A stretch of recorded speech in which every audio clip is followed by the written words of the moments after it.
nation with liberty and justice for all. Thank you. We may all be seated. Roll call. Present. Present.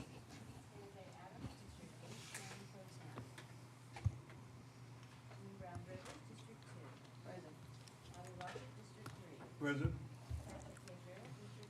Here. Here. Here. Let me begin by having a motion to excuse Commissioner Adams as he's dealing with illness. So moved. Second. Properly motion is second that Commissioner Adams be excused. Are you ready for the question? Please vote. Okay. Now we're ready to proceed on. This is the 2024 budget discussions with departments, and the first on our agenda is juvenile court. Juvenile court's not here. All right, we'll come back around. All right, we'll come back around. What about probate court? Probate court can come on.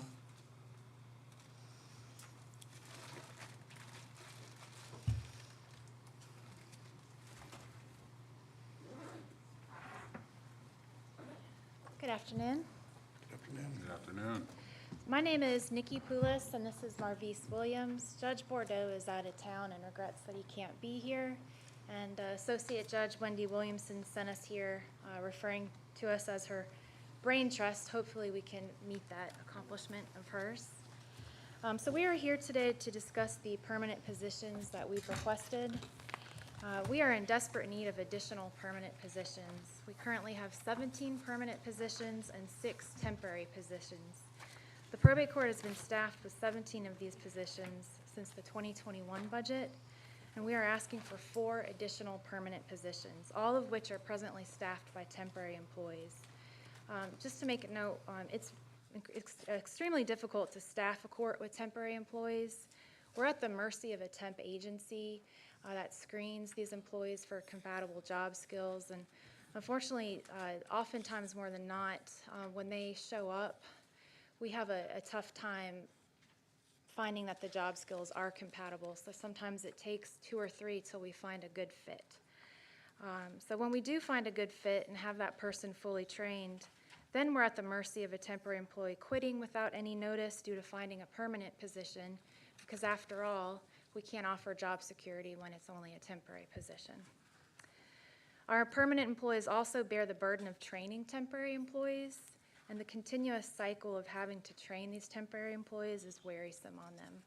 We cannot effectively build a team when temporary employees are coming and going. And I'm going to let Marvise have a turn.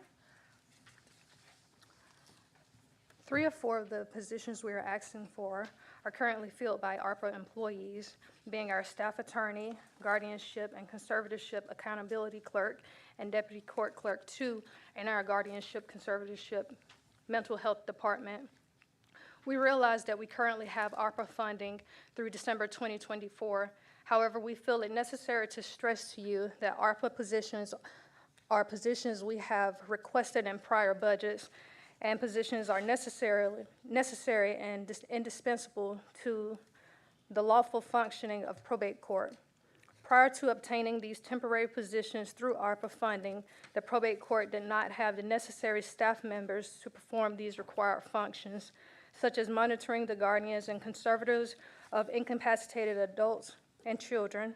We need to make these positions permanent to provide the oversight and protection probate court is required by law to provide to incapacitated adults, children, mentally ill, and families facing death of loved ones. Please make a mental note of the importance of having these positions made permanent at the opportune time.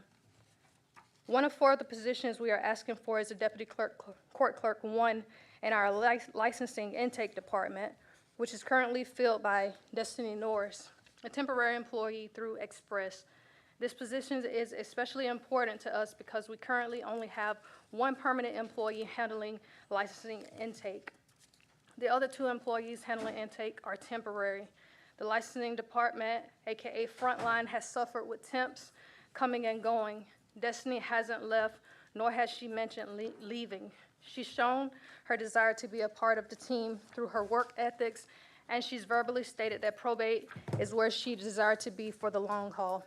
Today, we particularly want to hone in on making Destiny's Court Clerk 1 position permanent. Now let's talk business. Making Destiny's position a permanent position will cost the county an additional $26,014.18 in our personnel budget, which is the total cost difference between a permanent and temporary position.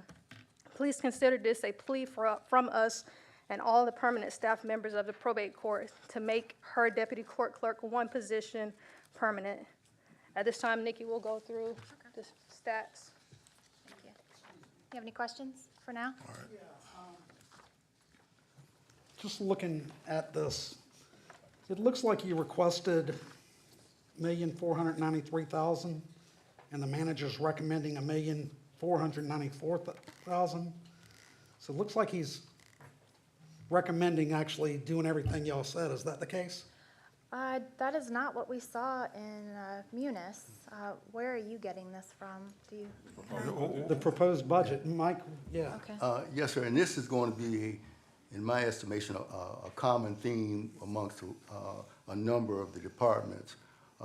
They are allocated positions and they're funded through the ARPA funds, which when the board, when they accepted those funds and we added those positions, it was with the understanding that once the ARPA funds went away, the positions would go away. You're going to have, and I'm not, I'm not saying that some of the courts don't need those positions, but we would, in my budget, we're proposing to fund those positions one more year with the ARPA funding that we currently have. A number of departments, as they indicated, they want those positions to be permanent and paid out of the general fund this year. And we said because we had the funding, we would push it off for another year. But at some point, I think you're going to hear that a lot of the departments, they want those positions to be permanent out of funds from the M&O budget. Okay, so basically, we're funding them, but in the part-time positions, but with a grant at this point? Yes, sir. Correct. Yeah, we're trying to use up all the Yeah, federal we wanna money use and the get through free with it. money before, Let me ask this though, Okay. because what concerns me is her questioning what you have and what they have. Are they looking at the same proposal budget Well, I that think, you proposed to what, us? what they're looking at doesn't have all the insurance and the salary adjustments in there. So, Ms. Kramer, go. Those positions are in the grant fund, the ARPA fund, not in their department budget. Got you. Or so they had different budgets. Right. They're in different budgets and they're only looking at one part of the budget. So Well, do you all have access to the other part of the budget? we do, but 3 of the permanent positions we've asked for are ARPA funded. 1 of the 4 is not. So I just want to be clear, Mr. Kegler, if you could answer, what have you opined on that 1 of the 4 that's a temporary? Have you, because our understanding is that the budget that's been approved for regular employees, or not approved but recommended by the county, the exec team, is $1,007,122. Is that correct? But that does not include that position. That fourth one? Yes, that it you're does talking not about? include the fourth Okay. position, yes. So definitely our plea today, if anything, I understand the ARPA positions may be put off till next year budget, is the Deputy Court Clerk 1 position that's currently filled by Destiny Norris. We have had a difficult time with the coming and going of temporary employees, and she's truly proven to be loyal, and she's good at her job. She's a part of the team, and I'm scared we're going to lose her because we tend to lose the good ones because they find a permanent position. All right, let me ask you this question then, because what you're saying raises this question to me. Can you not go through the hiring process without going through the temp agency? Well, the Can you purpose use of the it, opera funds to hire straight out without going through the temp agency? no, because this is not an ARPA position, it's separate. So sometimes we get funding for temporary positions because we're not given the funding for new permanent position. So we can temporarily fill these positions that we're hoping one day to be made permanent. I don't know the science behind it. I'm relatively new at this. Well, but that- let me get the science behind it, okay? Okay. Now, Ms. Kramer, you and Ms. Davis and those, explain to us now. Okay. If we got opera funds, We do. do we have to go through a temp agent to use the opera funds? We do have a contract with a temp agency, All right, but, that might- and that's an HR question. I'll have to refer to Shannon. right, okay, all right. And- I thought I wasn't missing something. And the We're other, not bound to go through it. Tara said no. the, All right, the other issue there is that this position is currently paid through out of professional services, and it doesn't have the Insurance. insurance and everything else attached to Right. insurance, Next to- pension, insurance. So Okay. that's another issue. that's where the It has issue health is. insurance. Okay. No. So they're at risk right now of losing one person, actually, that's not funded by the grant? Correct. Correct. All right, so, and your recommendation does not have the funding for that one person anywhere? It has it in professional services, but it doesn't have the funding for the benefits. Why didn't, All right, go ahead, Commissioner Whiteley. so why wasn't that position that you're speaking of, this permanent one, clerk one, I think you said it was? Why wasn't that included in your initial request? Commissioner, it was included in their initial request. The issue being that these positions were added on to deal with the judicial backlog and those kinds of things. This was originally not a permanent position, and we put that, and they're paying for that position out of professional services. And none of those positions have the full array of benefits on them. So, but what I'm saying, in the requested line in our budget, that's what they sent us, right? Yes.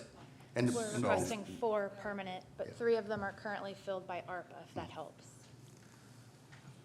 If I may clarify. Sure. So you can hire temps if you have the professional services budget, but it doesn't mean it's a position in our budget. You would have to create a permanent position in position control. Otherwise, it's just hired help from an outside agency.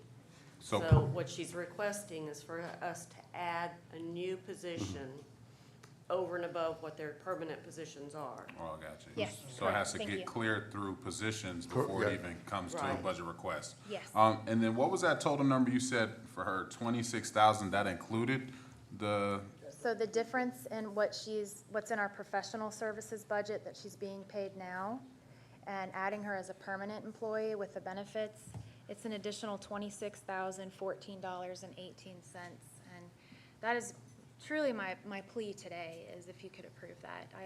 We brought her with us today. This is Destiny back here, and we just really want her to be a part of the team and to feel job security. All right, let me, Commissioner White, you through? yes, sir. Commissioner Kicklighter? Yeah. I think you have the same. Well, we'll go back and. Go ahead, and- Yeah, you we'll know go back what and relook at it, Commissioner. I Right. just want to caution you, we've been really, I'm not gonna say stingy with it, but, Yeah.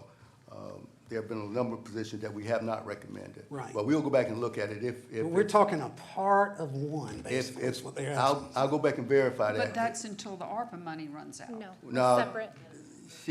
You would be essentially adding the money for the fringe benefits to this position. Right, Yeah. right. And they're making it a But full-time then when position. But next year, when they come back and want three more, we'll go, whoa, last You're year, funding the whole position. Whoa, stop, No, stop. Wait a currently- minute, stop. All right? We got 3 people talking at one time. Stop. Now, let's finish with Commissioner, oh, wait a minute, no. No. Commissioner Kicklighter had, hold it, Commissioner Kicklighter had the floor. Let's finish with him. thank you. So can we take a real good look at that? We will, Save sir. them We'll from go back having and to- verify.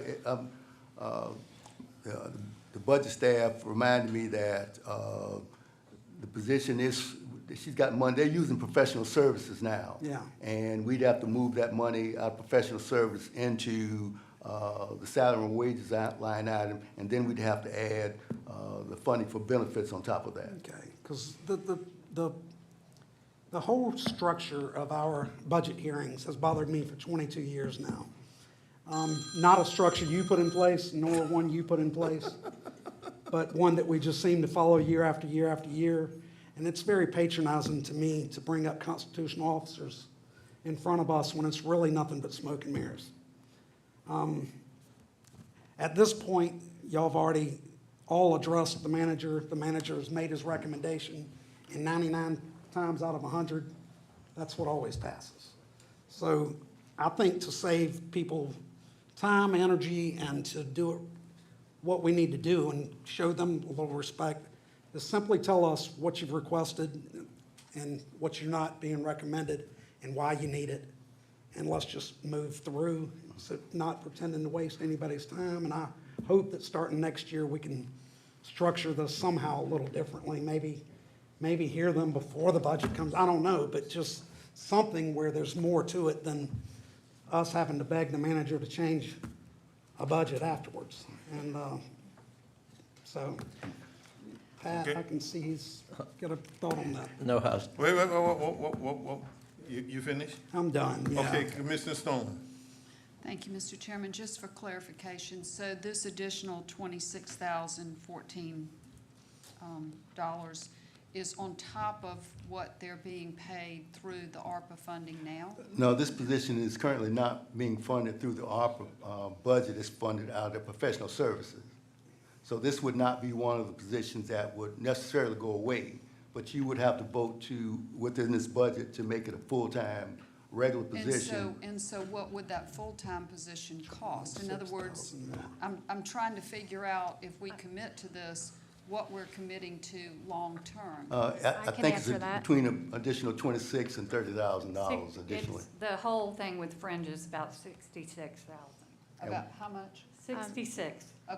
But we're talking 26,000 With more. benefits, yeah.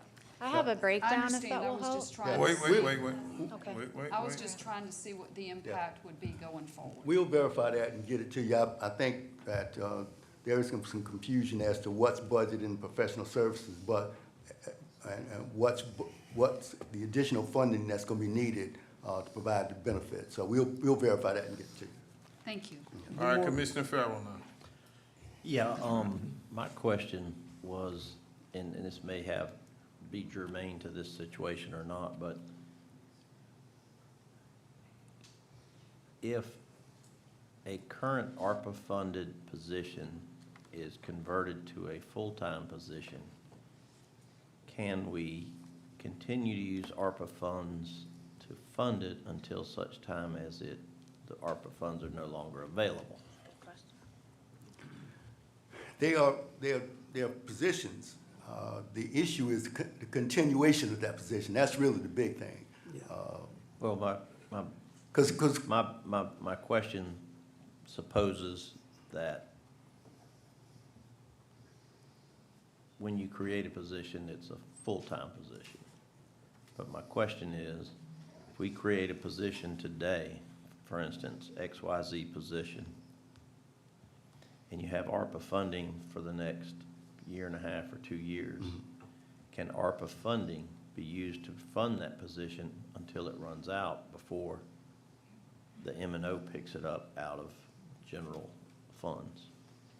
Yeah, I think that's what we've been doing. And the issue that they have and So that's a most of- yes, that's That's a all right. yes, that's yes, sir. So if we create a position, we can continue using ARPA funds to Until they run fund out, it, yes, sir. until they're no longer available, and then they just switch over to a different cookie jar. But I would just interject here that when we went down this road, the board was clear, you were clear about, you wanted to revisit that. It wasn't guaranteed that they would roll over. So that's kind of the big issue. It's not guaranteed that it's gonna roll over, because when y'all approve these positions, is what with the understanding that once the funding ran out, then the positions would go away.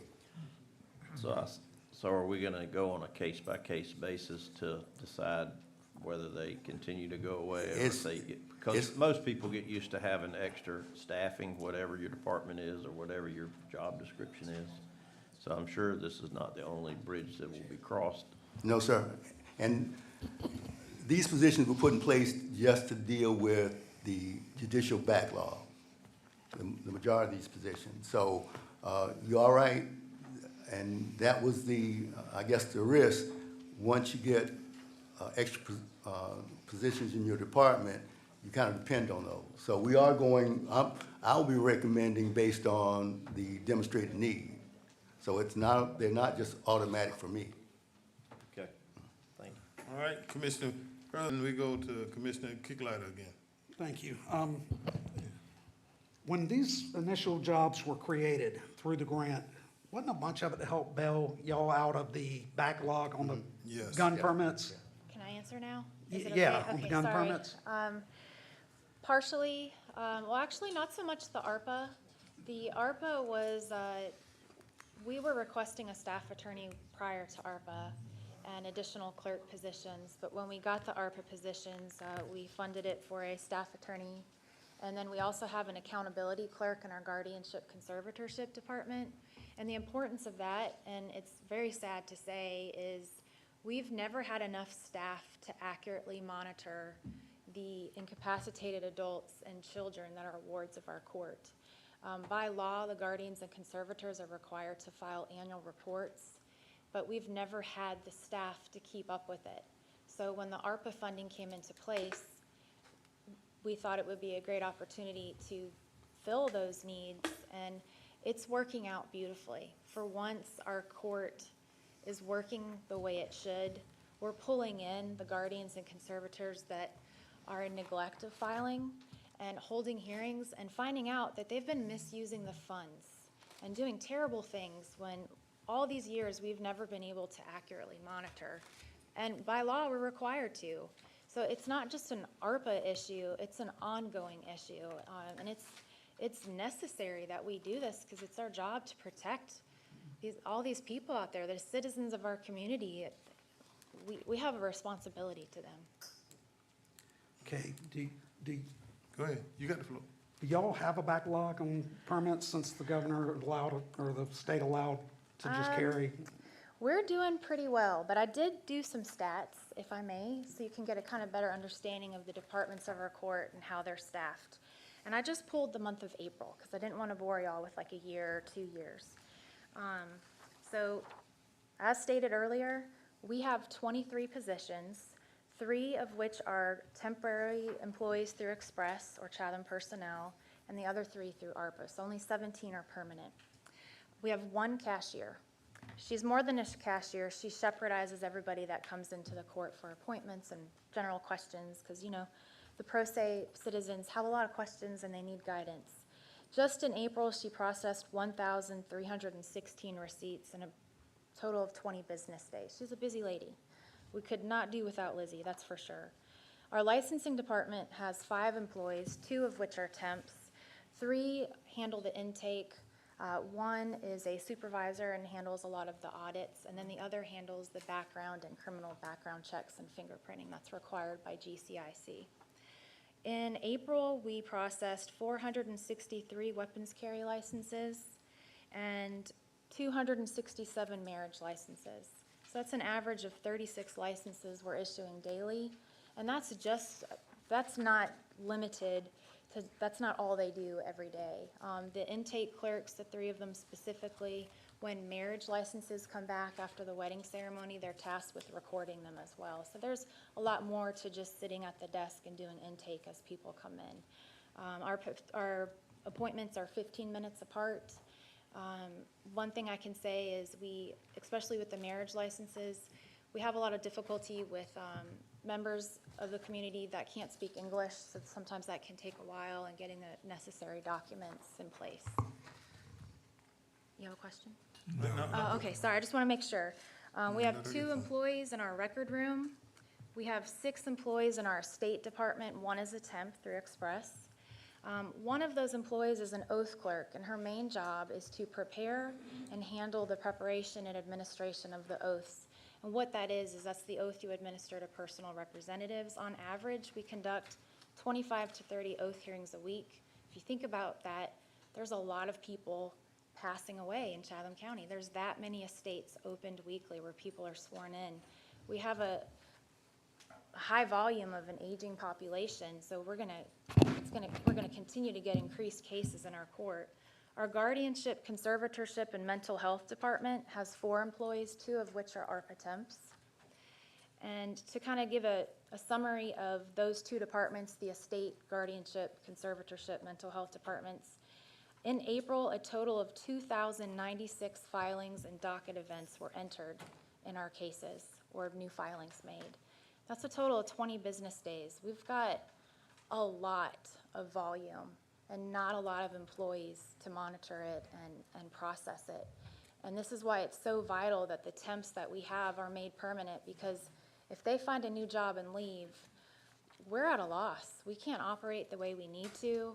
We have a duty to the public. We have a duty to the attorneys in town. And I feel like with the ARPA funding, we were finally able to try to meet that and do a decent job at it for the first time in a very, very long time.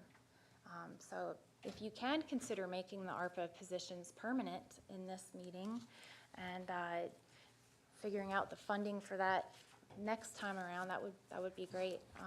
But that's where we're at. We have 1 financial manager, Marvise Williams. I'm the chief deputy clerk. We have 1 staff attorney who's an ARPA temp, and I don't see how we ever operated without having a staff attorney. Most courts always have a staff attorney, so I think we're the only one that never did, honestly. And then Wendy Williamson is the associate judge and also chief clerk, so she's got a dual role in our court. And then, of course, we have Judge Bordeaux. So that is the structure of our court, and just a general overview of just our intake in the month of April alone, if All that right, helps. anything from any other commissioner? I had one, it has been answered. It's been answered already? Yes. All right, anyone else? All right, now let me say this, and I think this is where I think all of us got off base, okay? Okay. Positions were not temporary. Money was temporary, all right? So we transferred the term temporary from funding to positions, which is something none of us should have ever done, okay? Okay. What was said when we first got the monies from the federal government was, we're going to use these to do the backlog, and Tara's not in here. Oh, okay, I'm sorry, I didn't see you, Donna. But she can say, and Ms. Kramer can say, Ms. Jennings and Ms. Kramer and myself can say, because we were at that workshop that they did at NACO, when the judge, who was a judge, but he was also dealing with the federal government, says, listen,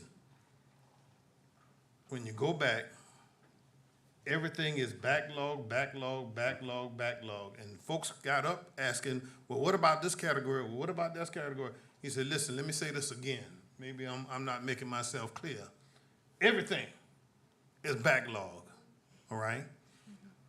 We transferred temp from the monies. We knew that the monies were coming at a certain time and a certain amount, okay? What we started out to do in the first place, and I think we've gotten way off base for, and all of us out, okay, because we got caught with the ball at the base and we weren't there, is we started saying temporary, temporary, temporary, when actually it was just the ARPA funds that were temporary. What we were supposed to do was work out a scenario where once we caught up the backlog, then do we need all these positions or we don't need all these positions, all right? We're still in the backlog. Everybody's got backlog. The DA's got backlog, the Superior Court got backlog, the Probate Court got backlog. Everybody's got backlog. We're still dealing with backlog, and we're still dealing with ARPA funds. Am I correct? All right, so what I'm asking all of you to do who plan to come, give us the opportunity to spend all of the ARPA money so that we don't have to send any of it back, all right? One of the most hurtful things this year was when I had to sign off on that $3 million check that went back. because the landlords would not accept the rent no more, and we couldn't spend the money in time, and so in one, we had to send one back because they'd already sent us the money for two. I'm pleading with all of you, all right? And I'm gonna say to you now, we're not gonna determine today whether that position is gonna be permanent or not permanent, but if you can get those people that you're hiring, and I honestly wish you would get rid of the temp, because don't you have to pay the temp agency to get the temp for you? So that means that's money that's not going to an employee, but going to an agency, all right? So my thing is, find a way to get rid of the temp agency and just hire these people flat out, even if it causes headache for our HR proper, all right? But if we realize that what this commission is trying to do is take those federal funds and spend every dime, I hope we go over so they have to send us some more, all right? Then by that time, the managers would have come up with a solution to how we're going to fill those positions after the ARPA money. But they shouldn't never been labeled as temporary positions. The money was temporary because it was ARPA money, yes. But the positions were supposed to be positions that caught up with the backlog. Ms. Jennings, am I saying that correctly? I'll let you come. I just want to make sure we clear what was told to us from the feds.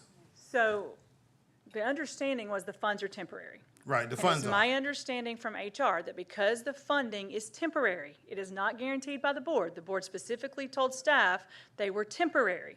Therefore, when we advertised them, because the funding had a time frame, Right, they had to be released as temporary, okay. with the understanding that each year we would come back to you all and ask for your permission to go forward. The other thing about the ARPA positions in all categories, no matter what department they're associated with, they are slated to end June 2024. So they have them for 2024. one more fiscal year, Right. not December of '24. Right, okay. So now, everybody understand what I'm saying, what I'm coming from?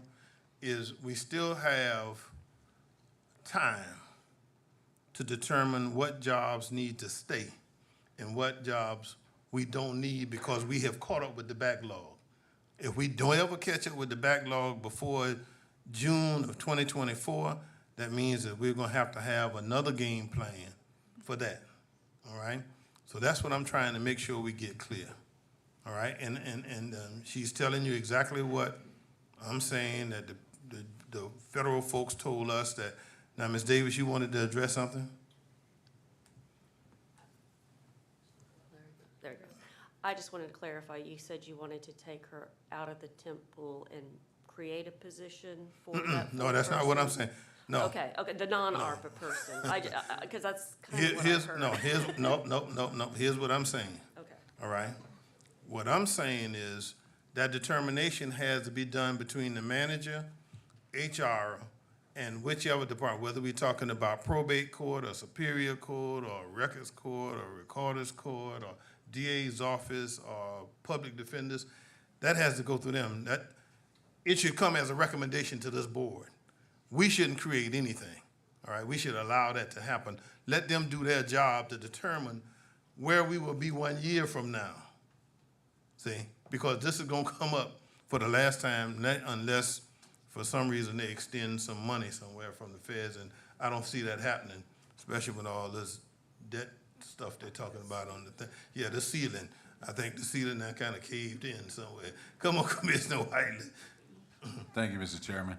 So with that being said, then, to echo Commissioner Kicklighter, and I think we're all on the same page now, Mr. Manager, I think what we're asking is to kind of review and see, get with the judiciary, so to speak, to say what positions would be necessary after the temporary funds run out, because it will be us who will have to approve additional positions to be put in the permanent budget. And we will definitely do that, sir. But I will say again, as Terry indicated, when we hired those individuals and we were paying for them with temporary dollars, it was incumbent upon us to let those individuals know that this funding for this position was not permanent. And it's Right. subject to run out. So we we advertise those positions, knowing that. Now, you know, as I've had discussions with a number of you, this is gonna be an issue, and in my recommended budget, I recommended let's lose the opera funds for one more year, knowing that this time next year, we're gonna be sitting here having a different discussion. And so, Right. and I would not tell any of the judiciary that I'm gonna recommend something today for next fiscal year. Right. That's, you know, I don't know what the conditions will be or a lot of factors. So my recommendation is we use them like we are now for another fiscal year. And so I understand that, but one thing I can say about probate court was that probate court was here before we had ARPA funding, asking for positions. And understanding that probate court also is a revenue generator, I think it's important or incumbent upon us to make sure that we give them the support they need. If we're not even able to file the necessary reports as it relates to our conservatorships and stuff like that, then we're really dropping the ball. And so I want to make sure that I get where you're coming from, and as we just clarified with Commissioner Farrell, we can still create a position, but fund it with ARPA funding too. So even if there's some temporary, well, excuse me, let's just erase temporary. If there's some of these positions, like this clerk one position, that's not a temp position, if there's a possibility for us to go ahead and throw that in this budget season, so that that bar has already been slid up. So when we're reviewing this next year, we're reviewing it already understanding that we're talking about additional positions rather than positions that's helping their office be more efficient now. Thank you. Okay. Wait a minute. Okay, Commissioner Farrell had one first. Yeah, what I think I'm hearing today is that there are certain employees that are showing that they really need to be part of a department. And if you don't lock them in this year and you tell them to hold on till this time next year, they got people to support. They're not working for the joy of getting up early in the morning and working. They're there, you know, to do a good job, but to bring home their money. They'll probably, if they get an opportunity, take something that has more job security. But not having job security and not just trust us, wait till next year, I think that's the ask today, that, you know, there are some positions that if you think that they're gonna be permanent next year, I believe the ask is, can you make them permanent now? Use the ARPA funds like that are there available so that we can lock in this particular employee, because every person I know that has employees, whether it's, you know, accountants or dishwashers, they're having difficulty filling positions. And if you got a person that's capable and reliable and comes and does their job, you kind of want to hold on to them more in 2023 than maybe you did in 2013 or 2003. So I think we need to focus on the long-term need, and a bird in the hand is worth two in the bush. If you got a good employee that's been trained and is ready to go and wants to stay, I think that HR and the county manager's office, working with the department heads, need to look at that and take that into consideration, because by this time next year, a lot of those employees may not be available. They may have left ship, and then it disrupts the office and disrupts the mission. So that's kind of what I'm hearing today, and I think we'll probably hear it repeated itself from other departments. But so I'll leave it at that. All right, Commissioner Milton. Thank you, Mr. Chairman. And my question is, these temporary, the employees that you have working through a temp agency, how long have they been working, and do they think that they're permanent? Well, we have 3 working with us through a temp agency right now. This is not related to ARPA. And then one of those positions, which is the Deputy Court Clerk 1, we've requested permanent. Destiny's been with us at least a year, which is the permanent position we're requesting. Another temporary employee through Express, she's been with us at least a year. They've stayed with us, but we do lose them. We lost one 2 weeks ago because she found a permanent position. So those that are through the agency, are they still looking? Yes, they're looking for a job with benefits. Many of them have, families, but they come to us. Because right now, through the agency, they don't get benefits. No, ma'am. And to add to that, Express Temp Agency charges a 32% surcharge on top of the salary that we pay them. So for example, it's a lot. So Destiny's base pay as a temp right now is $40,910, but we're having to pay Express an additional $13,091 just to have her.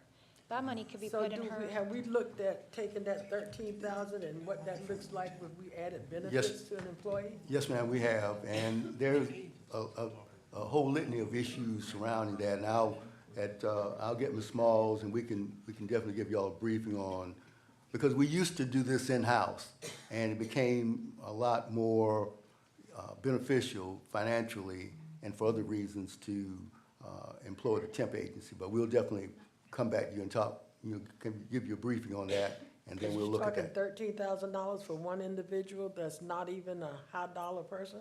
It's not going to her or Yeah. benefits. We'll definitely look at that and get back with you on it, yes, ma'am. All right. Commissioner Kicklighter had one. Yes. I think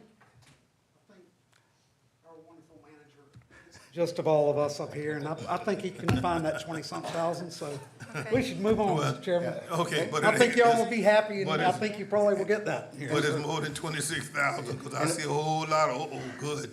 I see some faces. But let me say this now, and I want to be in all fairness, okay? Yes, sir.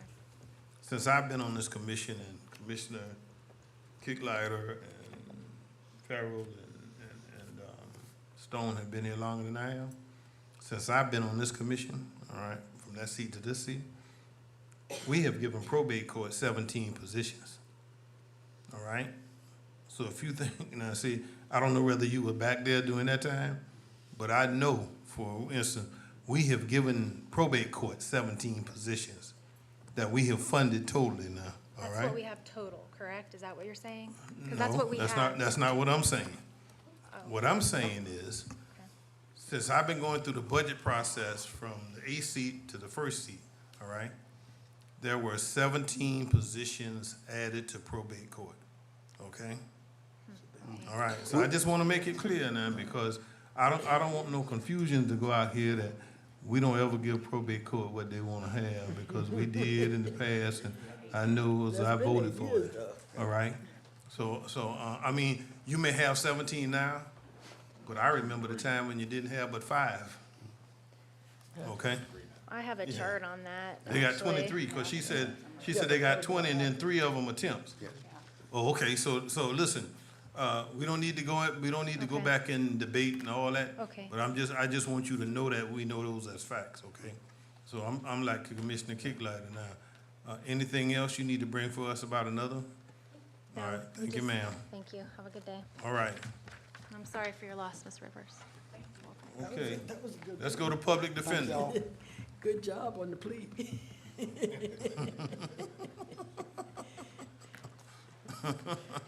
Good afternoon, Chairman Good and afternoon, Commissioners. sir. I'll make mine short and brief. I want an extra $20,000. So that doesn't sound so bad when you say it like that. I've seen the recommendations staff made. I think it's excellent. I very much appreciate it. We can use everything we can get. I'm asking for $20,000 extra. Here's why. I've got 4 entry-level positions funded, the proposed funding at $65,000 each. I need $70,000 each, so another 5 for those 4 positions. In the last 30 days, I have made 3 offers to entry-level lawyer positions. All 3 of them haven't even taken the bar exam yet. They were law students. They've just graduated this week. I offered one 62, she said no. I offered another one 64, she said no. I offered one 70, she said yes. I'm interviewing another young lady tomorrow for an entry-level position. She's interviewing with me and 4 other public defender offices around the state. She'll get to choose which one of the 5 she wants. So I'm trying to be as competitive as possible. So 70 is the number, 65 is just not working. I wish it did. So that's why I'm asking for an extra $20,000 above what's been recommended. Chairman, All right. Any from Commissioner Kicklighter? thank you. Understandable, what is the entry level for the district attorney's office? I'll get HR to get to that information, but one of the issues. She's back there. Yeah. Well, one of the issues I want to point out in addressing Mr. Martin's request, Human Resources, they're currently looking at the pay disparity amongst our attorneys. And I think Ms. Smalls is going to have a few recommendations after when the budget's adopted to kind of address those issues. And I think she knows, and we're aware that there is a pay disparity between the attorneys and public defender and the district attorney, and she's looking at that now. Okay, but what is that? I'd like to, Do, I'd like to hear the can level. Can the district attorney just tell us what is your entry level? Can you give us that number? Yes, 88 ones have a salary range, they start at 55,000 to, I believe it's 75,000. Okay, thank you, ma'am. 55 to 75. Okay, and that was my question. I just didn't want the defense to Yeah. be paying a lot more than the The DA, prosecutors, because right. then we'd have a whole Right, other yeah, we still be out of issue. balance. Yeah. so And I that's- think that's what the manager is telling you now, the HR is looking at the disparity Right. between the two. And Right. Go ahead, question. So, is there any way we can get that a little bit sooner? I mean, this is kind of a pivotal time in Get it decision-making before for our county, and we're in the middle of determining how much people should get paid. We should have been doing this. Well, I think, I'm sure Ms. Smalls, they've been working on it. I think some items depend on, while they're in the budget now, some items depend on whether y'all adopt the budget as presented. So if we make additional changes, then we're gonna have to find, cuts other places. So I think that is addressed in the recommended budget. I understand. And I'll have Ms. Smalls sit down with Mr. Martin and go over that. I can tell you, I met with Ms. Smalls a couple of weeks ago, and she has been working on disparities. She has had her staff look at the numbers in the DA's office, my office, matching them all up, and that's what she's recommending. I agree with that recommendation. I think it's a terrific recommendation, and I know she's done a lot of work. I'm just asking to raise that entry-level position by 5,000, just because in the last 30 days, I can prove to you 65 is not going to get it, and I need more lawyers. I just need to fill the positions I have. I've got the positions. Are the other ones? I think that's I understand, and I mean, I think we've already recognized some of those disparities across the county, but I'll just prefer to wait for our professional to tell us what that data says, because to say, hey, I need $5 more grand because I asked some people if they take this and they said no, I can't go back to my constituents and tell them that I made a decision based on that. Sure. But thank you. All right, anything else from anybody? Thank you, sir. Oh, I'm sorry, yes, ma'am. Go ahead. So my question is, are those 4 making the same salary now? Those 4 are all vacant.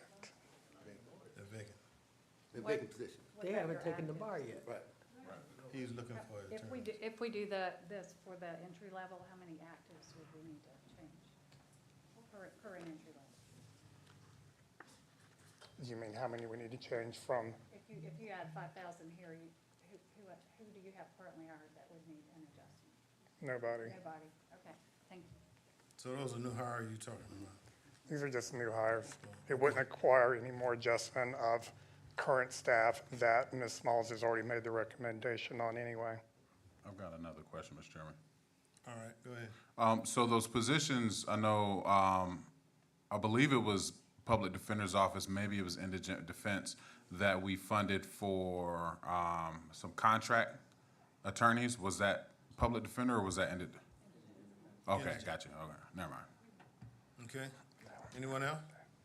All right, thanks, sir. Thank you, Judge. I said thank you, Judge. Listen, you good? Listen, you good, you ain't gonna get in no trouble in here. I got too many judges and lawyers in here. You can't get no trouble up here. All right, let's go to Superior Court judges. And all of y'all come one time now, so I saw all of you sitting back there. All right? I'm glad y'all coming up at once. And Mr. Chairman, while they're coming up, juvenile court is here. I I had it got you. earlier, and Yes, I know sir. I missed I our got you. early I'm call. going back to you. Yes, thank you. All right. Good afternoon, everybody. All right. It's a pleasure to be here. I guess for the records, Judge Walmsley Superior Court, here with Judge Colbert, Judge Stokes, and Crystal Cooper, who's our court administrator. And we are going to be very brief because we've already had some of this conversation with Michael and with the chairman. We have three positions, case management positions that we started asking for 3 years ago, asked to be funded, and ultimately they were funded through ARPA money. Those positions are critical to court function.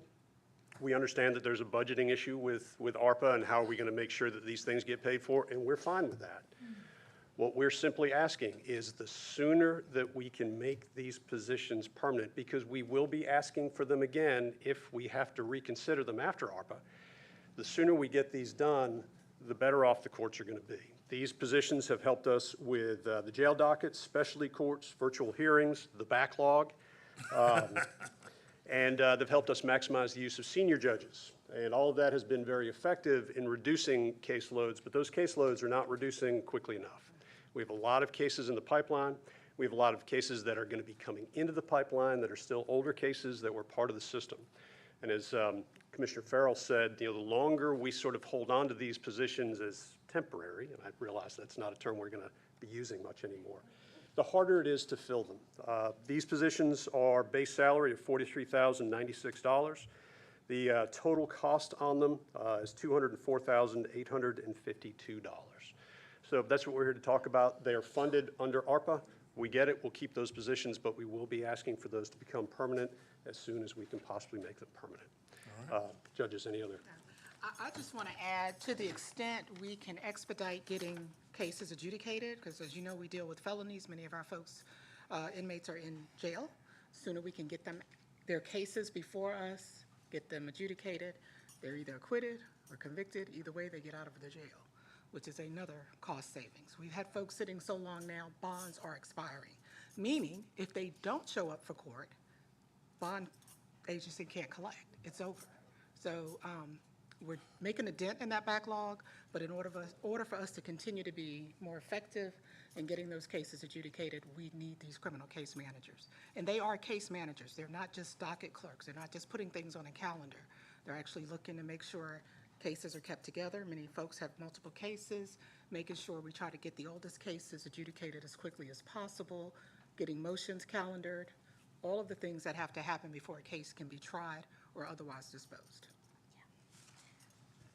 I'll just say, as the newest judge among the judges in Superior Court, I couldn't imagine not having a dedicated case manager. It makes all the difference in the world. Other than that, I think everything else was said perfectly. All right, any questions from commissioners now? No questions from commissioners? The total cost, which would include benefits, is $204,852. That's based on a base salary of $43,096 per position. And as y'all know, when we met, you know I'm in your corner. I'm just trying to find that frog pocket where that money is. We just heard there was an opportunity to say hello, so we figured we'd come over and say hello. Hey, I was just hoping y'all were gonna stay in that $25,000 range. The other one's ran. Blew that out. Yeah, I was feeling great about things up to that point. Okay. Thank y'all. All right, thank you so much. Appreciate you. Thank you. All right, yes, sir.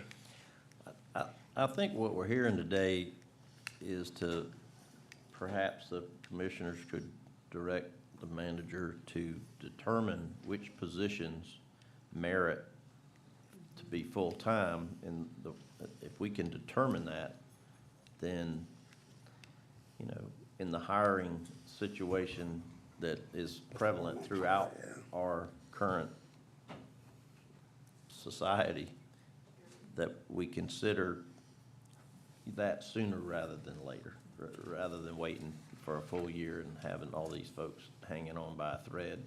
Do we stay, or or am I unemployed on June 30th of 2024? You know, we do have some time to determine that, but, you know, people look for security in their job. If you expect them to come to work every day and perform, you gotta have something that they can hold on to. So that would be my take on what I'm hearing today to the county manager's team. And the flip side is, if it's not a position that's gonna be, made permanent, then let them know, so they can find another job and they're not hanging on to a hope and a prayer. So, you know, we owe that to the folks that are working to help us with the backlog and with the other items that they're working on. So that would be my ask of the county manager, to determine which ones are gonna be temporary, you know, really temporary, and which ones could be full-time positions, so that there's some certainty going forward for the department heads and for the affected employees that are working for the people in Chatham County. Thank you. Okay, all right, Ms. Davis. I just wanted to bring it to your attention that currently those 32 positions funded by ARPA total about $2.4 million. Just letting you know. Letting you know where the money is. Well, Let me, how much is, that is what's left. That's the annual cost. Yeah, the annual cost. Right. I think at this point, considering we don't know where this economy's going, some days it's going great, some days we're not sure. They keep saying a recession. I don't know where it's going. I think it would be prudent to wait until next year, but that's. Yeah, maybe by the time we have our first meeting is after June 5th, isn't it? Or maybe they went and cleared up that mess by June 5th, so we know, we have a better idea. But let me ask. Are you talking about June of 23 or June of 24? 23. Yeah. The debt ceiling. Yeah, that's the conversation I was talking about. Let me ask this question though, and it may be for clarity. If there is a position are we not allowed, or are we allowed to pay benefits and all that with ARPA funds? Or you can't pay benefits with ARPA funds? I think y'all agreed to pay benefits with ARPA. With ARPA funds? The health insurance. With the health insurance? Yes. But the health insurance is not total benefits. And pension. Huh? They receive pension and benefits. Okay, but you can use ARPA funds for that?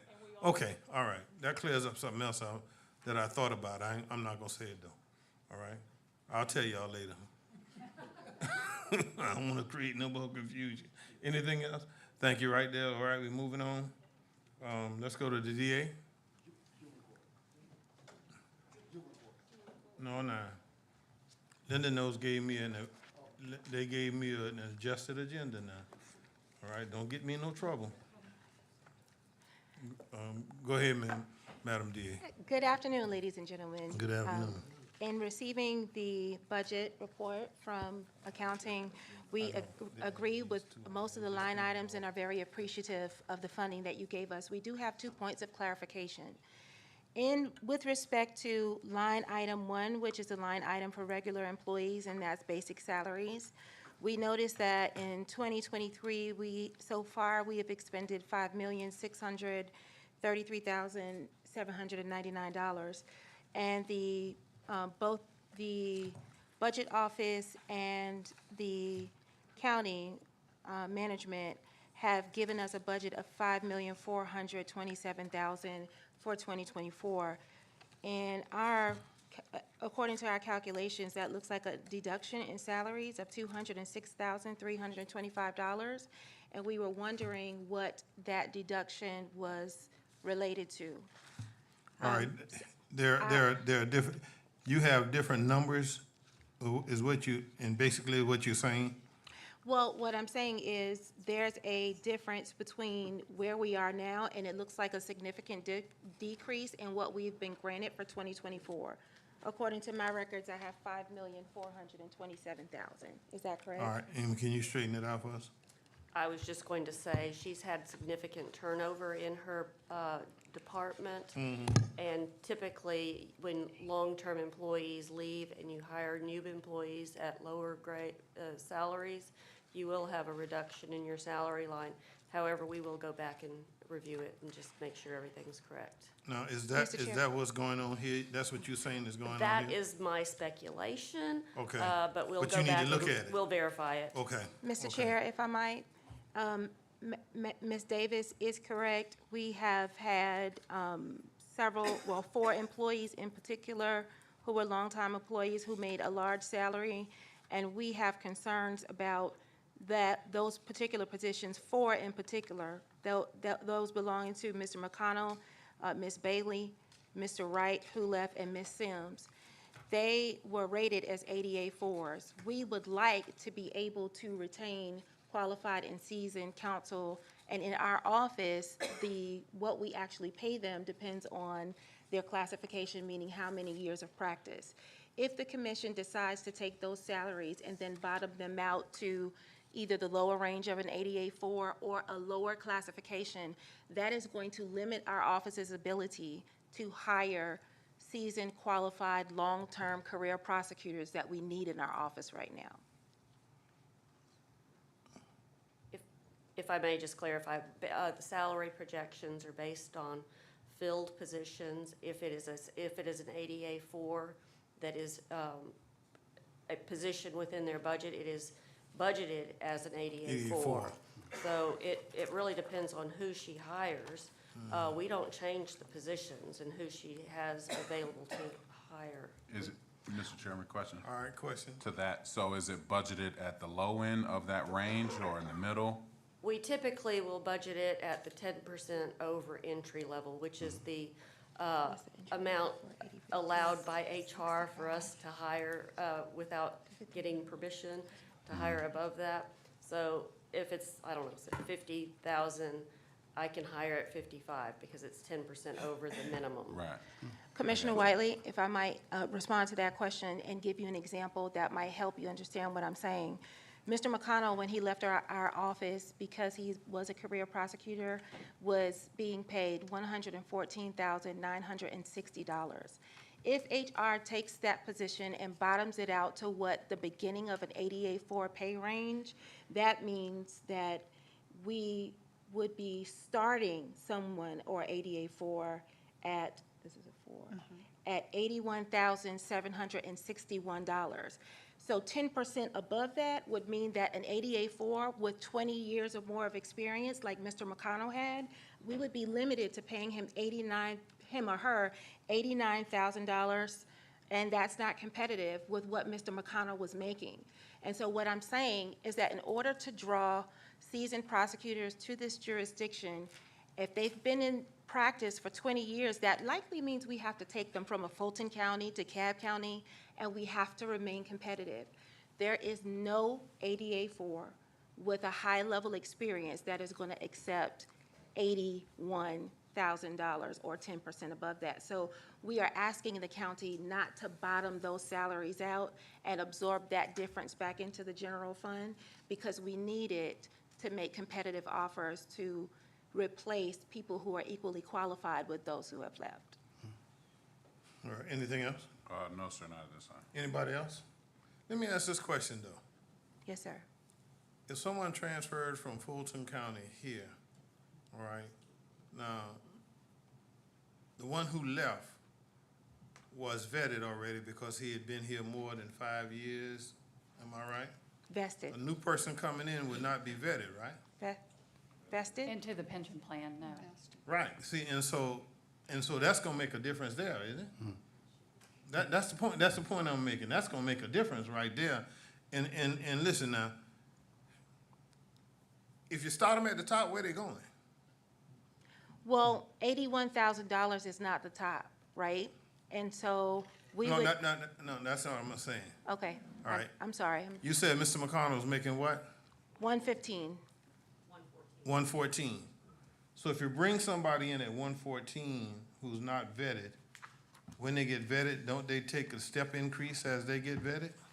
Mr. Chair, after an 88.4, there is no additional step increase. Right. Right? So the question that I'm saying is that it's the amount of money that we have to make an offer with. So if you keep it at 114, and when you say vetted, Mr. Chair, are you talking about vested in terms of the county, or are you talking about Yeah, I'm vetted in talking terms about of the experience? I'm talking about vested in, see, folks who are vested with the county is more in, because they have put more in, right? All right, and then somebody who just starting, who just joined up with the county, you gotta get to that 5-year point, right? Am I correct? Okay, so I'm just wondering, May I offer something, Mr. Chair? sure, I am not saying that we would pay an ADA for $114,000 day one. That's not what I'm Okay. saying. But what I'm saying is that if the county takes that 114,000 and bottoms it out to 80,000, that means that we don't have any wiggle room to offer someone who has 20 or 30 years of experience, whether they're vested or not.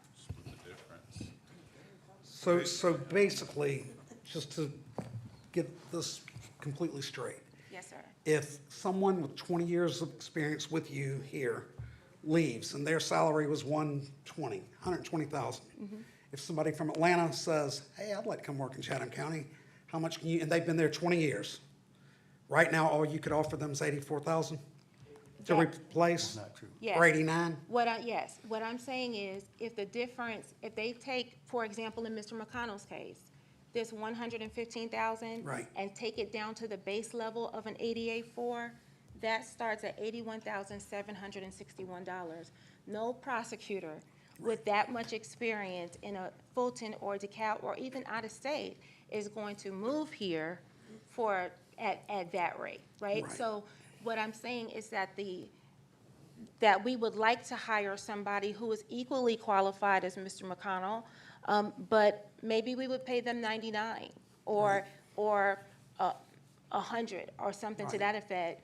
But what I'm asking the county not to do is that with these positions, there is an amount, there's a difference in what we were paying because of the people who left, and now those positions sit vacant.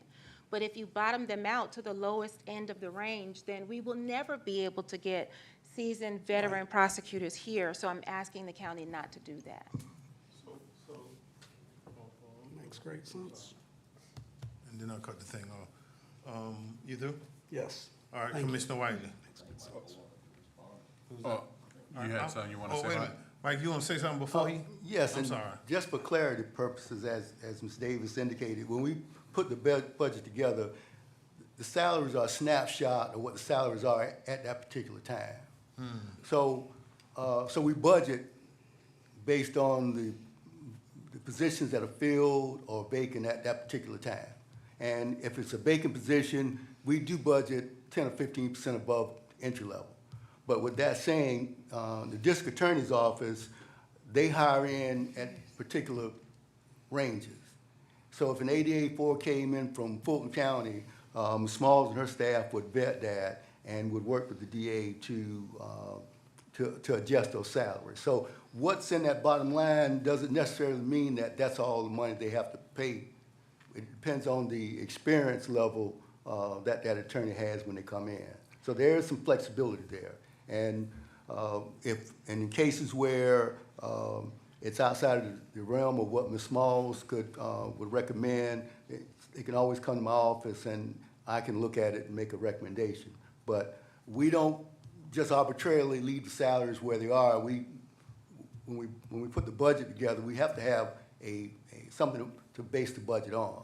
So we wouldn't leave it at the $120,000 in a vacant position. All right, you got it? All right, now, go ahead. Okay, so, all right, with that being said, Madam DA, have you had the opportunity to, with any other positions, make any adjustments with salary or anything? As Mr. Manager is commenting on, have you had that opportunity, and how has that relationship been between you and HR? Okay, historically, when a position is vacated, once this commission sets our budget, particularly as it relates to personnel, that's all we have allotted for that position. And so it has been my experience, even dealing with HR, they've been very gracious and professional. But if they are capped at 80,000, or as Mr. Kegler indicates, 89,000, which is 10% above the range, we will not be able to make an offer to that particular ADA for more than that. And that's why I'm asking you not to reduce it. Because that's been my experience in the past 2.5 years as it relates to hiring. What you give us is what we have. So particularly as it relates to Mr. McConnell's position, Ms. Bailey's position, Mr. Wright's position, and Ms. Sims' position, those are county-funded positions. If you take that money away, you are severely limiting our ability to replace those 4 positions with veteran prosecutors. It's tremendously hard for us to replace them. So it's not arbitrary, because if these people were still here, you'd be paying exactly what they make, right? If they were still here, you would be paying this amount. And we want to replace them with people who are equally qualified and worth that, so the county is not at a loss. If you reduce it, then we'll have to continue looking for younger prosecutors, right, with 0 experience, which is kind of where we've been already, because we've been really limited. And so when our office gets hit in the news, if they say we're not prosecuting enough cases, or we're not prosecuting them well, or if they write all of the experienced prosecutors have left the DA's office, whether that's true or not, we need to replace those people with folks who are equally experienced. And if that's bottomed out, we simply won't be able to do that. Let me ask this question. That's fair. Because I'm responding to what you're saying and what the manager is showing me. When the budget was created, I'm talking about this one we're looking at now, right? Those 4 positions, since they were positions working at the time, are in this budget. You didn't eliminate them? They're vacant. They're vacant now. They're vacant. So vacant positions go back to the beginning, Well, we do, plus. plus 10%. Yes, that's, Okay. yes. So, okay. May I also add that the description for an ADA 4, according to the pay scale that we've been given by the county, is someone with 6 years of experience or more. That's a wide range, right? And so you might be able to pay someone with 6 years experience as a prosecutor $89,000. But again, in order to replace the caliber of attorneys that we lost, we're not looking for 6-year prosecutors. We are looking for those who have 10 years or more worth experience. And so we need to have that latitude to negotiate. If the commission is on the fence about this, may I propose that we keep these numbers at least until the first half of the year to see if we've been able to fill them and what rate we fill them at, and then perhaps revisit this budget and reduce it later. But we really need this latitude right now. All right, Commissioner Lockett. Thank you. You were finished? Yes, sir. Okay. From what I'm hearing, Madam DA, you're asking for us to give you the latitude of finding experienced persons as well as skillful persons who can fill these positions in order to do what needs to be done for our county. Yes, sir. And that I understand. Yes, thank you, sir. Thank you. All right, man. You good? We're talking $400,000. No, All right, one more question. So Madam DA, you were saying, so that difference is about 220,000? yes, sir, Mr. Commissioner. The difference is $206,325. And we are asking you to keep that in our budget instead of deducting it. So basically, you want to keep your proposed budget at the 5.6? Yes, sir, and that would be flat with what it was in 2023. So we're not asking for additional money or positions. That's Okay. right. Okay, so, I mean, based on how it was positioned, I think that's fair. We have yet to talk, so I'll stand by on everything else. I will say, though, Mr. Manager, is there a way that for everybody to have the warm and fuzzy, if we were to green light the 5.6 million, that whenever these key positions come up, that she comes before us to present before we make the budget allocation? Typically, later? sir, and typically when you adopt a budget for one of the elected officials, they have discretion within their budget to hire. What I would offer up because the DA has state paid positions, there's a lot of disparities in there. What I would ask that you do is give me the authorization to work with the district attorney and the HR director that if she has a position that's hard to fill, then we can go in and make the necessary adjustments. In my budget message, we're already looking at the pay of the attorneys across the board. We understand there's a disparity, so we're already doing that. I'm certainly not, opposed to the idea of if we've got a position that's hard to fill, we need experienced district attorneys, ADAs in the county. We need experienced attorneys in the public defender's office. So I think we can do that. Just give us the, let me handle it. And I'm certainly, we can work with the district attorney and we can get that done. Well, so I feel comfortable with you, right?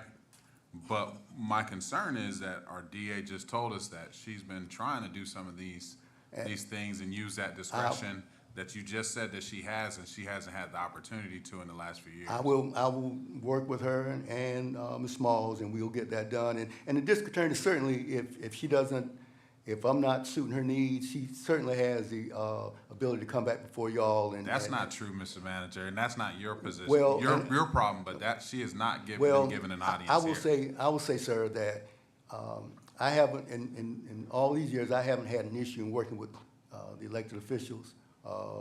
Certainly, we can, within reason, we can work with the district attorney. I just ask that, we kind of leave it where it is now, and if changes need to be made, I'll work with the district attorney and HR director to make those changes made. So let me ask Because there are more than just her positions. We got attorneys across the spectrum, and I want to make sure we're treating everybody fair. Are you through? Commissioner Farrell? Okay, so what I think I'm hearing is that you're publicly announcing to the world that if we keep the budget as proposed and the district attorney is able to find a candidate that needs more than what's in her lane, that there is an avenue for you and Ms. Smalls to work with her to get that attorney hired at a higher rate than the example that we've heard today. Yes, sir. And the only other issue that I have, and I want to make this public too, I want to make sure that we've got equity across the board. Because sometimes we'll make a decision in one area and it causes a ripple effect in other areas. So I want to make sure the playing field's level. So that's my only caveat with that. I want to make sure that we don't have any disparities across the board. Commissioner Farrell, may I respond? I want to say publicly that Mr. Kegler has been divine, and I have never had any problem working with him. But what I am saying is that oftentimes it's not Mr. Kegler who's making the decisions about whether I can hire someone. For example, I sent personnel action forms over at the end of March for pay, and every time I asked a question about it as well, we got to do a pay study. We haven't been able to look into it yet. I have lost candidates. That was 2 months ago. I have lost candidates who are willing to come and move here, one from Macon, one from elsewhere, because I am not able to get action on items on personnel moves that are currently within my budget. If you take this money from me, I have no negotiating power. You know why? Because when I'm interviewing a prosecutor, the first question they're going to ask me is, what is the pay range? And I will have to tell them, well, the most I can pay you is $89, but perhaps we can take it before the commission and see if we can get you more. That's gonna be an absolute no to them. I need to have that money at the bargaining table when I'm interviewing people. I will never get them hired if I'm not able to say, or no.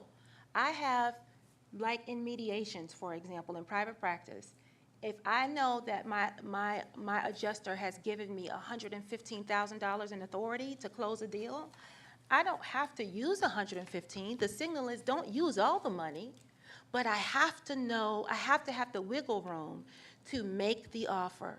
And if you're giving me $89,000 as the top of the range, I can't even interview someone who has more than 10 years experience because I don't have that authority. All right, Commissioner Middleton. Thank you, Mr. Chairman.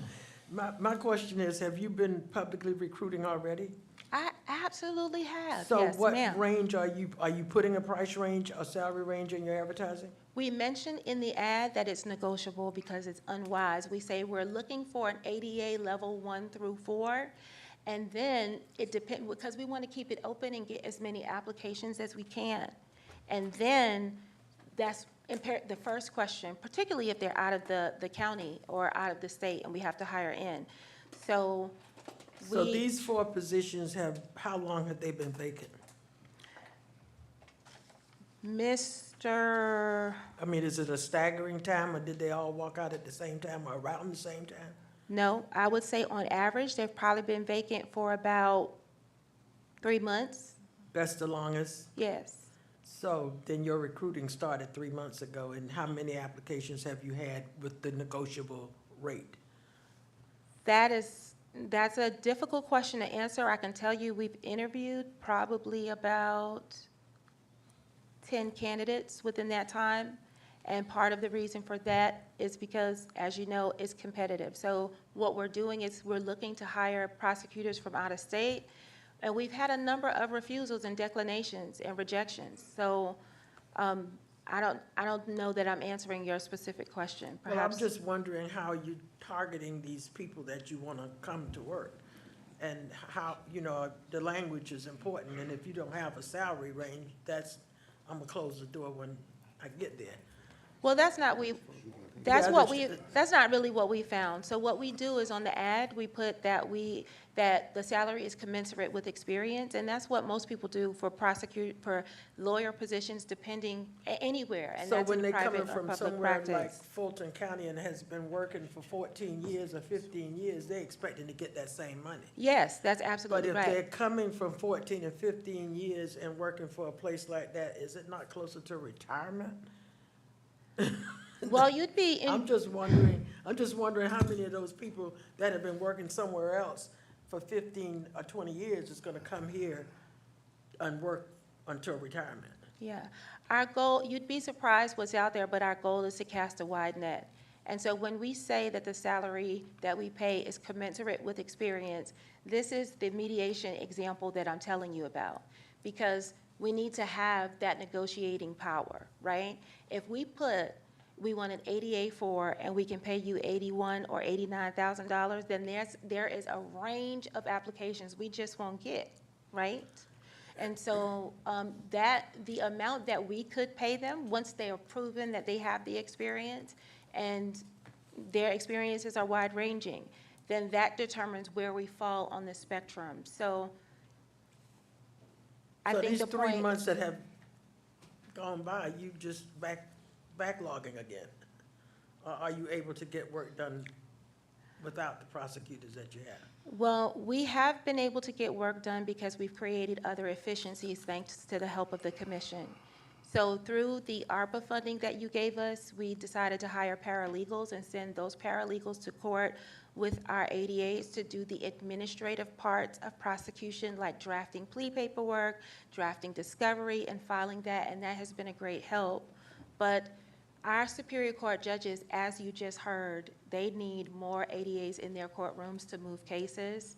And I don't govern dockets or anything like that, but we've made do by being creative, but we definitely need the level of experience that we have, and we're looking for that. We really are. So in your conversation with the manager, I'm sure you've expressed this already. Yes, I have, and we've had this conversation in person, and I've had it with HR, I've had it with the county attorney. So To- with him, with the county manager recommending that you work with him and HR, have you reached a figure that you gotta be, that's a hard, dead no? What I will say is, the salaries that are in the current budget is based on what she currently has. I would just ask that I'm gonna meet with the district attorney and HR director to see if we can work out something, and I'll come back to you with recommendation. Because you probably need about 95 to 100,000. The number is, Commissioner Stone. we're not asking for additional money, right? And I understand that the county sees that $206,000 left over from these 4 people who left as a savings and would look to absorb that back into their general budget. I am just asking you, not for more positions and not even for more money, but please allow us to maintain a flat budget and give us the same thing for personnel salaries in 2024 that you gave us in 2023. All right, let's go to Commissioner Stone. I just noticed in your comments that you said that you were hiring from out of state. Is there a reason why you're not hiring within the state? Yes, Madam Commissioner, we have tried every possible strategy that we could. What we have found is that Savannah is a very interesting market. All of the legal talent in terms of prosecutors usually gets absorbed by the larger counties, but we're considered the 5th of the top 5. And so we have tried to get lawyers from out of state. We have tried to get lawyers from other circuits. I have personally sent a handwritten letter to every prosecutor in the state of Georgia and asked them to come to our office and to interview with our office, and we got some interviews from that, a good number of interviews, but the salary was not enough.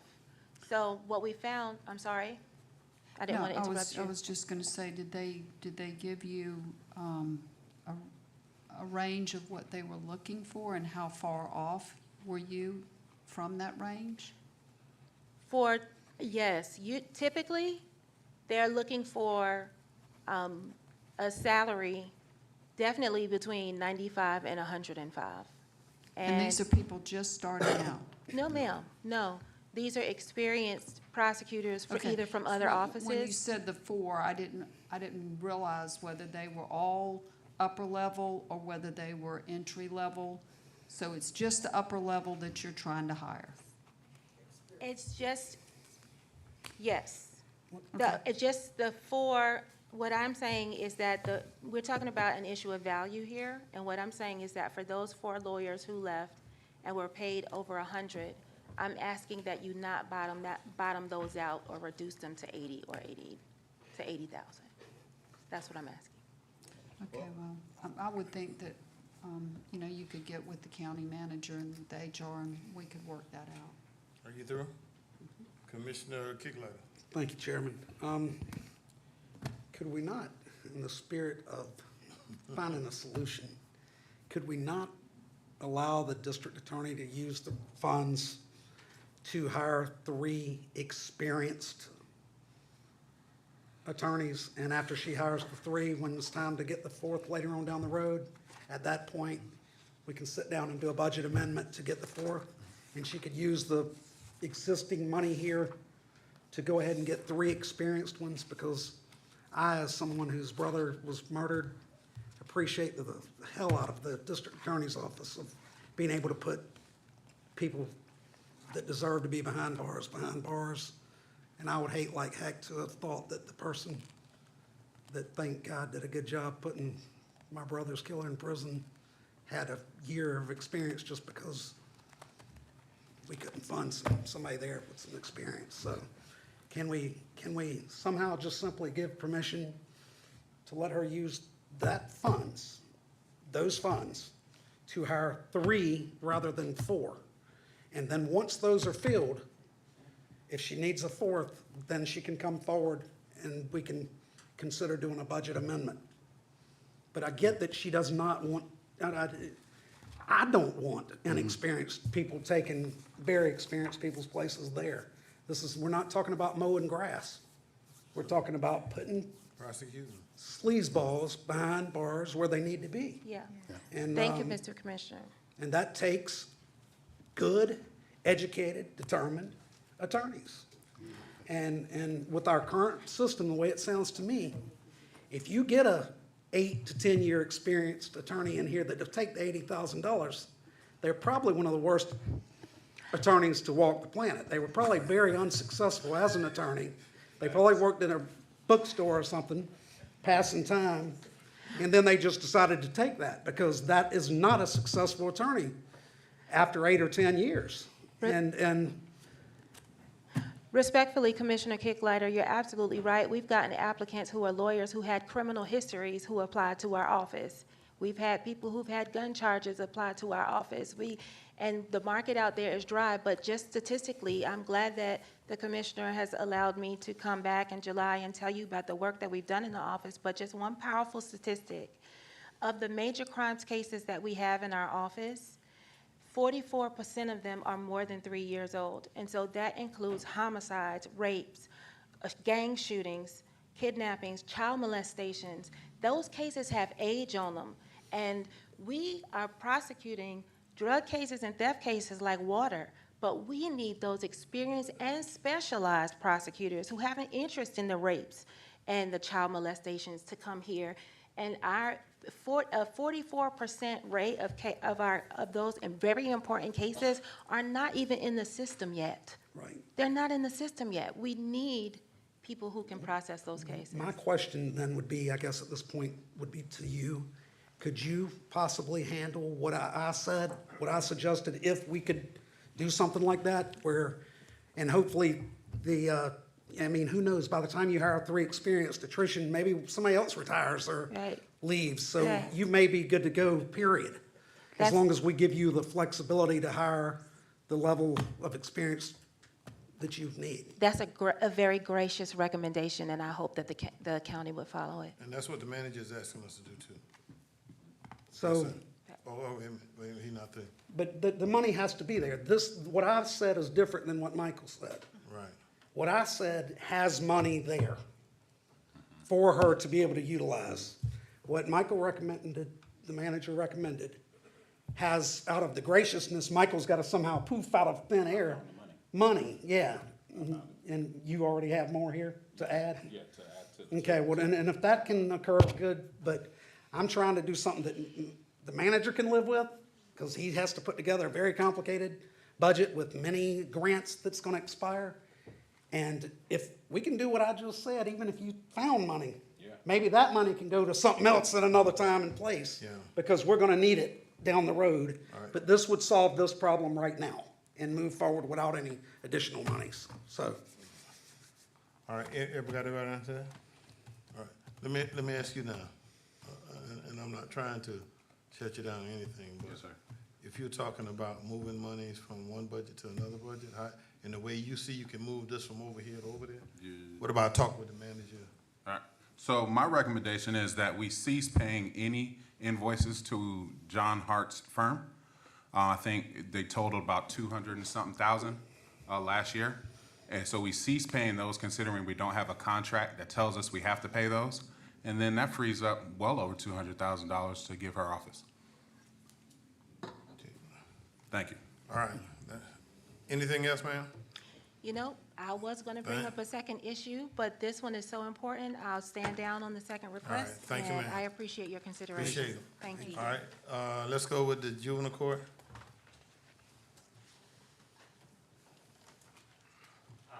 Mr. Chairman, may I approach the handout? Sure. Ms. Owens, our court administrator, has shown. You a judge, and when you're in the house, you're in control. But I know better than just to walk up. You know I'm teasing with you. You know. Deputy Butts tackle me and tease. Yeah. You might cancel my trip to Atlanta if I don't let you do it. We going sometime soon, you told me.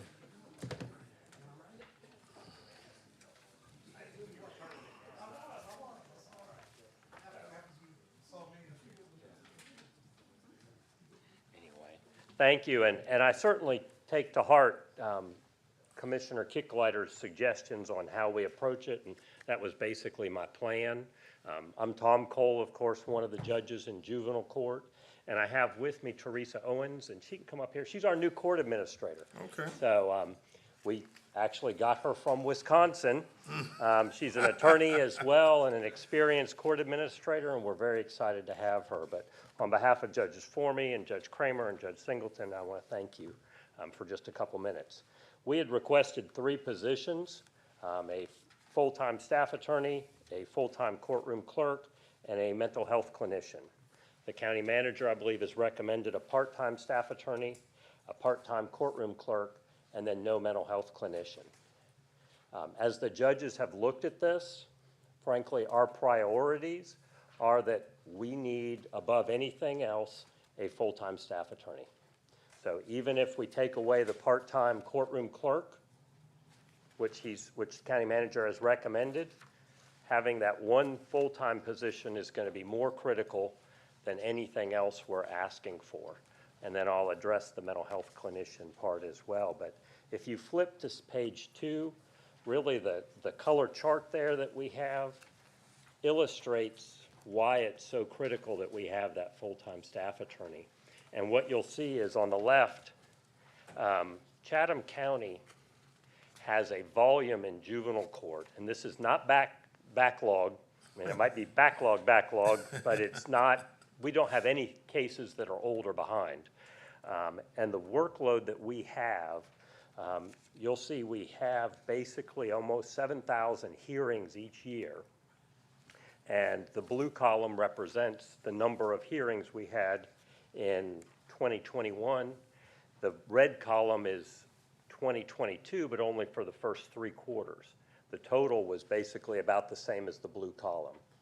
And the same for this year, if you look at our Q1, and you know, the notes have the exact numbers, but basically our workload is staying the same. And then you compare that with 3 other counties that also have 3 judges.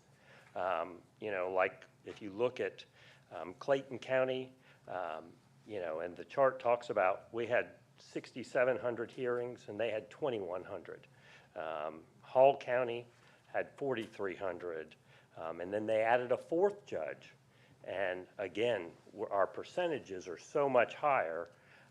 We basically have 308% of the hearings that the 3 judges in Clayton County hear. We have 152% of the hearings that Hall County hears, and then 269% of the hearings that Henry County has with the same judges. So we have an incredibly high workload. And so last year you guys were kind enough, and I think it was very helpful, to add a part-time judge. And so Judge Laura Singleton joined our bench as a part-time judge. But in order to maximize her benefit, because I mean, frankly, I have court till 8 o'clock tonight. And when I leave here, we got night court and juvenile court now because we're so busy. And that's where I'm going back to do. But Judge Singleton has helped a lot. I mean, frankly, I was working 7 days a week, now I'm working 6. And so that's good, but it's still a lot. And to maximize her work and her benefit, having a staff attorney would help.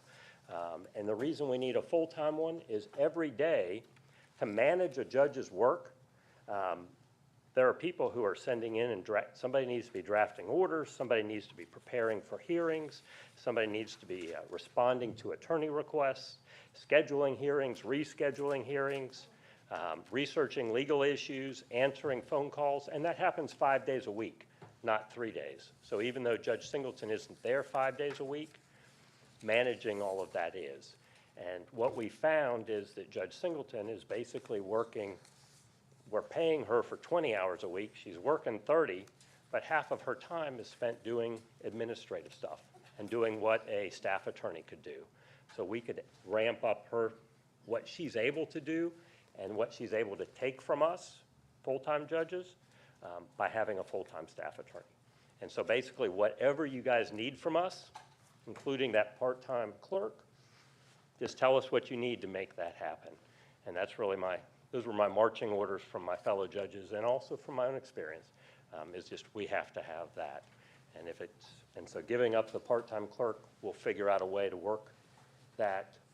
And again, that was something approved by the county manager. So that was really the first thing, is if we can maybe just switch those two and make, instead of 2 part-time, have 1 full-time, that would give us a huge bang for the buck.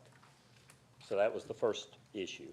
The second is the county manager did not recommend a mental health clinician. And again, the staff attorney is that highest and biggest priority. But I will just share, you know, our data, and if you flip to the next page, it talks about the number of children coming into our court with a mental health diagnosis. Frankly, 62% of our delinquency cases, the children have some mental health diagnoses. What we found is 70% of those kids are untreated. In other words, that's the common denominator that needs attention, is mental health issues. We have 1 mental health clinician who is, you know, busy as can be. There's also all the implications from COVID and what happened with the schools and children not being, I guess, fully engaged there. And then finally, you know, our goal in juvenile court is to address the underlying issues that kids face. In other words, what is it that we need to address to fix what's going on so that the child is not repeating over and over and over those same behaviors that impact the community. So, you know, and I always love coming back to this, but what Frederick Douglass said was that it's easier to build strong children than repair broken men. And that's the goal, and that's where having a mental health clinician would be a second mental health clinician would be very critical to our court as well. Those are really the 2 things regarding positions. I did have an extra issue I was going to bring up very briefly, which is simply that our intent had been down the road or after our remodeling in the courtroom to increase the portion of the pay that is going to our part-time judge. And our intent was to use some of salary surplus, you know, between positions being vacant, because she's frankly working 30 hours a week, but we pay her for 20. And I understand there were also some implications with some federal employment law issues that we need to be sure we're complying with fully.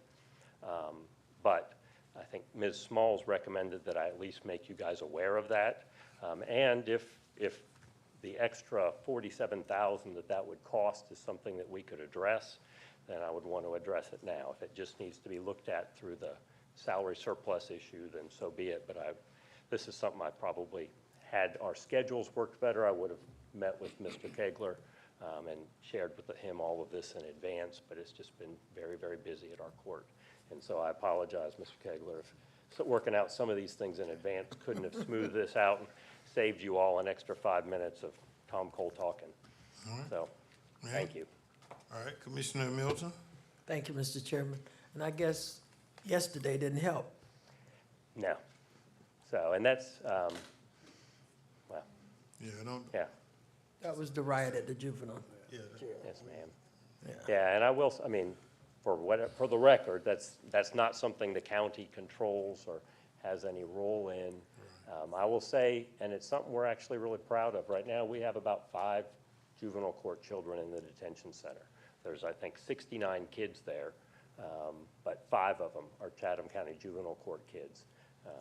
There's about 10 that are superior court cases, which are the murder, rape, armed robbery with firearm cases, and then the rest are from elsewhere.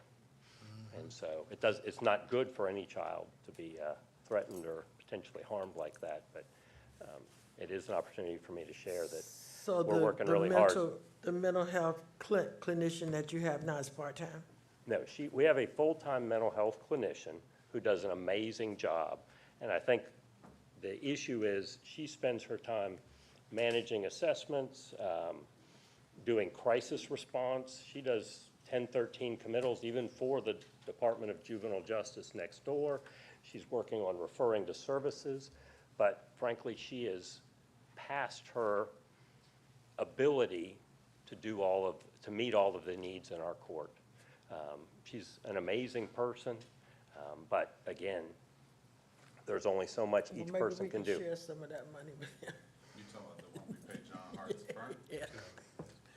Yeah, thank you, sir. Yes, ma'am. All right, Commissioner Stone? Thank you, Mr. Chairman.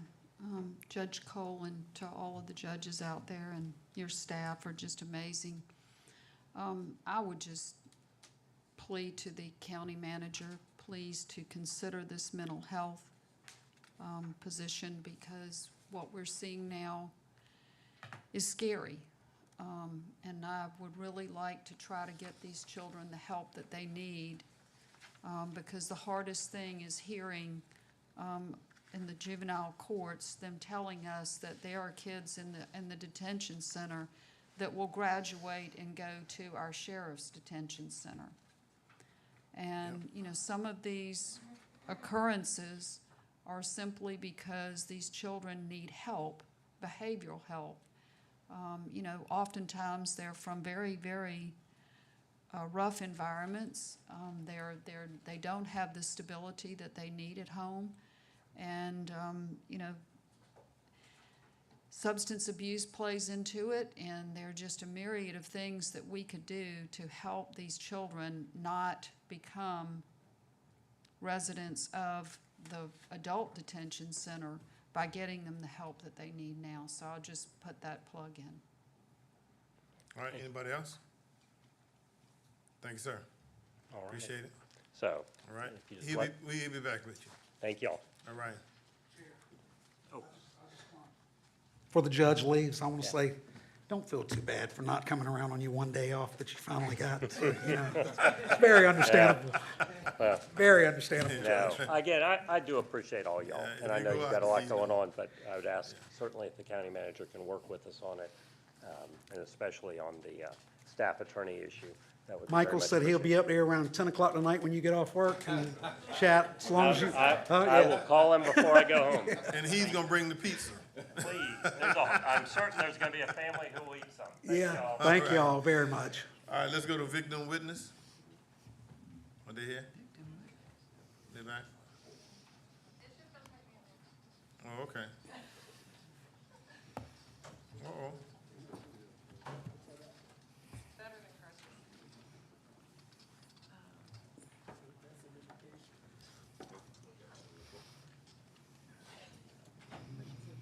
They're here.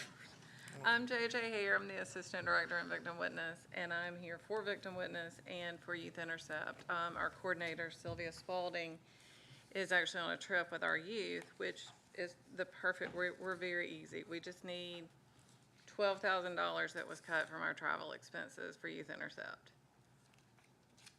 Very simple request. Everything else in Victim Witness. After listening to everybody else, I'm like, I'm easy. I just need $12,000. They had cut the travel expenses for our Youth Intercept program, and I think that was based on our expenditures up until that point when we were doing the budget. But most of our travel expenditures come during spring break and at the end of the school year. I just processed a bunch payments from the spring break trip, and it was about $6,000, I believe. And they left for Jacksonville yesterday morning, and we projected that this trip is gonna cost around 10. So, yes, we had only spent, I believe, like $400 or $500 when we did the budget, but over the course of the year, our biggest expenses are at the end. Youth Intercept, yes, ma'am. Question. That's, their entire budget falls under Blueprint, right? Okay. Can we use ARPA funding for that? Commissioner, one of the issues, and I'm going to revisit this with staff, but I think we had some issues with the trip, a previous trip. And we've got to go back and revisit those, but I think that was cut out of the budget this year. Gotcha. And then, so Linda, where you just said contingency, that's what 55, 60 is, Blueprint contingency? Okay, gotcha. Oh, some wiggle room, if you will. I got you. Well, I know where we could find some money. I've been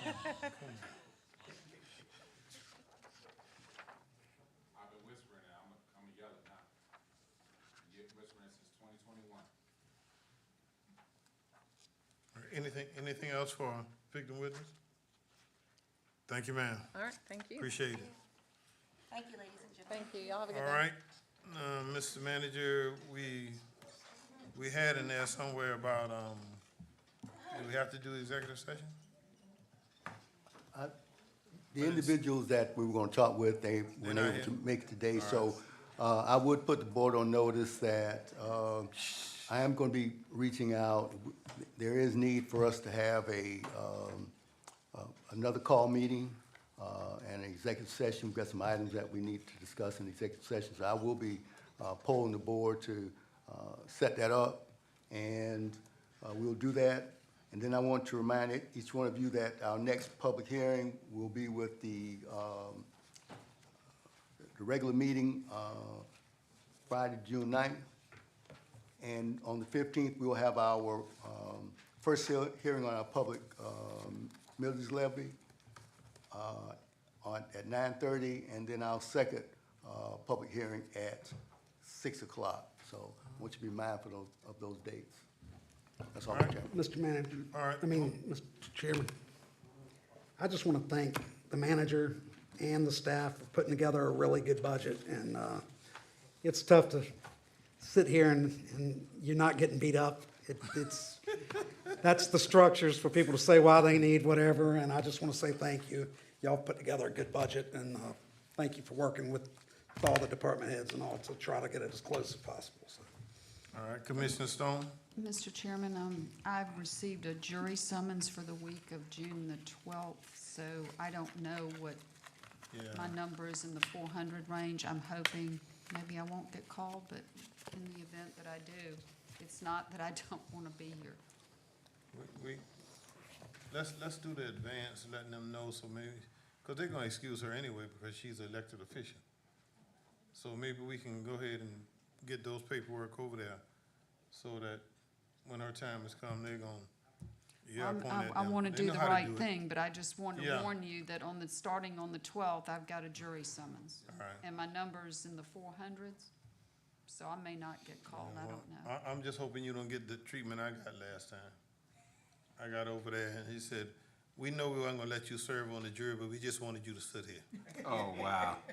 Come And on, so man. I sat there for honestly, I sat there for 4 hours. And then they said, and, no, they said, Mr. Chairman, you excuse. Oh, wow. Not to come back. Well, I'll do whatever I need to do here. All right, let me have a motion to adjourn. So moved, Mr. Second. Chairman. Properly motion is second. All in favor? All right, we over. One. Oh, sorry. Good afternoon. Good evening, I think, by now.